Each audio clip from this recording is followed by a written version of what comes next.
લક્ષ્ય ન્યૂઝ, એક નજર, એક લક્ષ્ય.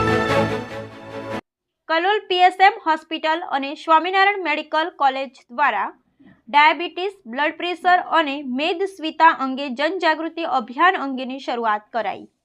આ જનજાગૃતિ અભિયાનની પીએસએમ હોસ્પિટલ, સ્વામિનારાયણ યુનિવર્સિટીના સ્વામી ભક્ત વત્સલ દ્વારા પ્રોત્સાહન આપવામાં આવ્યું. આવનારા તમામ દર્દીને પરિવાર કાર્ડ વિતરણ કરવામાં આવ્યું, જેમાં દરેકને મફત નિઃશુલ્ક સારવાર આપવામાં આવશે. પીએસએમ હોસ્પિટલ દ્વારા વિનામૂલ્યે દર્દીઓને આ સારવાર આપવામાં આવશે. આ કાર્યક્રમમાં ડાયાબિટીસ, બ્લડ પ્રેશર અને મેદસ્વીતાના લગભગ 65 જેટલા લાભાર્થીઓની તપાસ અને સારવાર કરવામાં આવી.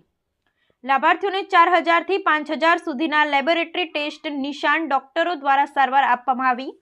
આ કાર્યક્રમમાં આઈસીએમઆર તેમજ મેડિસિન વિભાગના ડોક્ટર જ્યોતિન શાહ અને જંપન પટેલ તેમજ ડોક્ટર ચિંતન જાદવના માર્ગદર્શન હેઠળ રિવિઝન તેમજ નિયમિત કસરત અને સારવાર અંગેની સમજ આપવામાં આવી હતી.